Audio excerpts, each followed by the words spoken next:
Assalamualaikum warahmatullahi wabarakatuh. Hai teman-teman, perkenalkan nama saya Reza dengan NIM 20017024 dari Prodi Sastra Indonesia. Pada kesempatan kali ini saya akan membahas tentang hakikat, sejarah filsafat, serta filsafat Yunani. Selamat menyaksikan. Sebelum masuk pada pembahasan, alangkah baiknya kita mengetahui peta konsep dari filsafat. Yang pertama, hakikat filsafat, yang kedua, sejarah filsafat, dan yang ketiga, filsafat Yunani. Baik, pembahasan pertama adalah hakikat filsafat. Filsafat dalam bahasa Inggris ialah filosofi, sedangkan dalam bahasa Yunani filosofia, yang terdiri atas dua kata, yaitu philos atau philens yang artinya cinta, serta sopi atau sophos artinya hikmah, kebijaksanaan, pengetahuan, keahlian, maupun pengalaman praktis inteligensi. Jadi secara etimologi, filsafat berarti cinta kebijaksanaan atau kebenaran. Kata falsafah ialah serapan dari bahasa Arab yang artinya pencarian yang dicoba oleh para filosof. Dalam Kamus Besar Bahasa Indonesia atau KBBI, kata filsafat menampilkan penafsiran yang diartikan, yakni pengetahuan dan penyelidikan dengan ide budi mengenai hakikat segala yang terdapat karena asal dan hukumnya. Adapun beberapa para ahli filsafat yang menguraikan tentang pengertian filsafat sebagai berikut. Yang pertama, Aristoteles. Ia menguraikan bahwa jika kewajiban filsafat merupakan menyelidiki sebab dan asas seluruh benda. Dengan demikian, filsafat bertabiat ilmu universal sekali. Tugas penyelidikan tentang sebab sudah dibagi saat ini oleh filsafat dengan ilmu. Filsafat adalah ilmu pengetahuan yang meliputi kebenaran yang tercantum di dalamnya ilmu-ilmu metafisika, logika, retorika, etika, ekonomi, politik, serta estetika. Sementara menurut Plato, filsafat tidak lain dari pengetahuan tentang seluruh yang terdapat. Maksudnya, filsafat adalah pengetahuan yang berminat menggapai pengetahuan kebenaran yang asli. Selanjutnya, sejarah filsafat, di mana diawali dari zaman Yunani kuno. Dalam ilmu filsafat tentunya mempunyai sejarah awal yang dimana pada masa Yunani kuno, pada abad ke-6 sebelum Masehi sampai akhir abad ke-3 sebelum Masehi. Pada zaman ini pengetahuan belum dianggap sebagai ilmu pengetahuan yang hanya sebatas legenda. Dari sinilah banyak filosof yang mengambil pendapat tentang asal-usul manusia. Seperti Thales menganggap bahwa asal-usul manusia adalah air. Lalu Anaximenes yang menganggap asal-usul manusia adalah udara. Selanjutnya Herakleitos yang menganggap asal-usul manusia adalah api. Kemudian Leucippus dan Demokritos yang beranggapan bahwa asal-usul manusia itu adalah atom karena benda yang terkecil. Pada zaman Skolatis mencoba merasionalkan pengetahuan dari zaman Yunani kuno.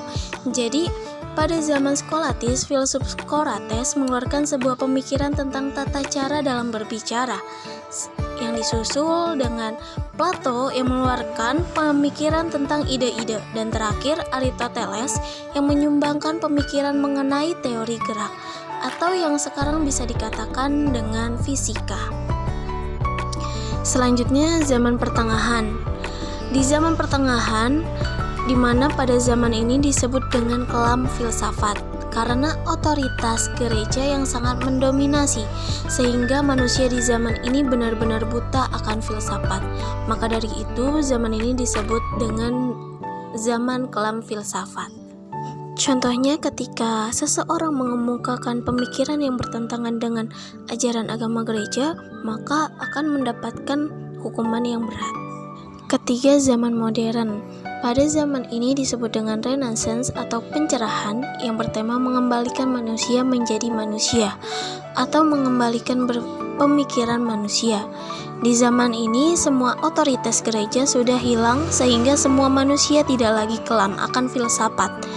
Dan dari sini pula semua ilmu-ilmu yang ditanamkan dari zaman sebelumnya dikembangkan kembali, sehingga dari ilmu pengetahuan timbullah ilmu pengetahuan baru.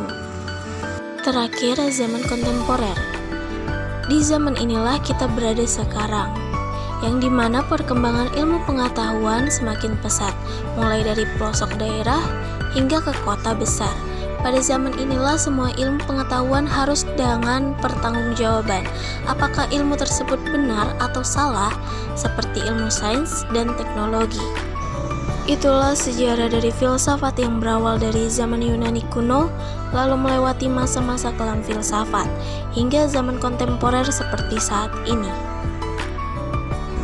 Selanjutnya, filsafat Yunani.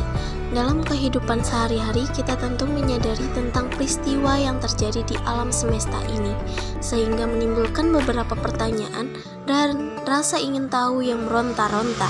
Hal ini juga menjadi pertanyaan dari pemikiran bagi para ahli filsafat Yunani, yaitu yang pertama, Thales berpendapat bahwa air adalah kebutuhan manusia yang paling terpenting, karena tanpa air, manusia tidak bisa hidup. Sebabnya ia pertama kali melihat air sungai Nil yang dimanfaatkan penduduk sekitar. Maka dari itu, ia menganggap air adalah segalanya di dalam kehidupan manusia. Kedua, Anaximenes berpandangan bahwa yang menjadi dasar bagi semua benda dan kehidupan di alam semesta ini adalah udara. Udara merupakan sumber kehidupan karena tanpa udara semua makhluk akan mati. Itu sebabnya gerakan udara menyebabkan terjadinya isi alam semesta yang bermacam-macam jenisnya. Ketiga, Herakleitos yang hidup sekitar tahun 540-480 Masehi berpendapat bahwa tidak ada yang kekal di alam semesta ini, karena segala sesuatu tentu mengalami perubahan yang dilambangkan api dan juga hukum, disebut logos, artinya pikiran benar. Keempat, Pythagoras yang dikenal sebagai ahli matematika. Tidaklah mengherankan bila ia mengajarkan muridnya segala sesuatu dengan bilangan atau angka. Menurut pendapatnya, alam ini tersusun sebagai bilangan-bilangan. Oleh karena itu, manusia akan memperoleh pengetahuan tentang alam ini melalui pengetahuan mengenai bilangan. Kelima, Leucippus. Ia dianggap sebagai orang pertama yang mengemukakan tentang atom. Oleh karenanya, apabila kita membahas teori atom, orang inilah yang dianggap memiliki sumbangan awal terhadap teori tersebut. Sebuah benda berbeda dengan benda lain karena bentuk, susunan, posisi, dan tumpukan antara atomnya. Keenam, Demokritos mengembangkan pandangan Leucippus dengan mengemukakan pendapatnya bahwa alam semesta terdiri atas atom-atom dan ruang hampa. Dan terakhir, Empedokles berpandangan bahwa alam semesta terdiri dari 4 unsur utama, yakni udara, api, air, dan tanah, serta setiap unsur memiliki sifat yang berbeda. Sikap hidup Empedokles dipengaruhi oleh Pythagoras. Ia berpendapat bahwa di samping 4 unsur tersebut terdapat pula 2 kekuatan yang mempengaruhinya, yakni cinta dan kebencian. Pembahasan terakhir adalah 3 filsuf besar. Setelah kita mengetahui para ahli Yunani, selanjutnya ada 3 filsuf besar pada masanya, yaitu 1. Socrates merupakan seorang filsuf Yunani. Ia sangat menaruh perhatian pada manusia dan menginginkan agar manusia itu mampu mengenali dirinya sendiri. Menurutnya, jiwa manusia merupakan asas paling dalam. Untuk itu, jiwa merupakan hakikat manusia yang memiliki arti sebagai penentu kehidupan manusia. Ia menggunakan metode dialektika, yaitu dengan cara melakukan dialog dengan orang lain sehingga orang lain dapat menjelaskan pandangan atau idenya. Contohnya, ketika kita berdiskusi kelompok untuk mencari solusi dari permasalahan yang terjadi, maka masing-masing anggota tersebut memberikan pandangannya. Kedua, Plato mengemukakan pandangannya bahwa realitas yang mendasar adalah ide. Ia percaya bahwa alam yang kita lihat mengalami perubahan yang bukan realitas. Plato menyatakan bahwa ada dunia nyata dan ada dunia ide. Untuk memasuki dunia ide, diperlukan tenaga kejiwaan yang besar dan untuk itu manusia harus bisa mengendalikan hawa nafsu serta berbuat baik. Dari akal budilah yang dapat digunakan untuk melihat ide serta menertibkan jiwa-jiwa yang ada pada bagian tengah dan bawah. Ketiga, Aristoteles membahas logika, filsafat, psikologi, biologi, metafisika, etika, politik, dan ekonomi, serta retorika dan poetika. Ia mengajarkan adanya dua macam pengenalan, yaitu pengenalan indrawi memberi pengetahuan tentang bentuk benda tanpa materinya, dan pengenalan rasional yang mengenalkan hal-hal yang konkret dari suatu benda tersebut. Itulah pembahasan yang dapat saya sampaikan. Semoga teman-teman semua dapat memahami dan bermanfaat. Sekian dari saya. Wassalamualaikum warahmatullahi wabarakatuh.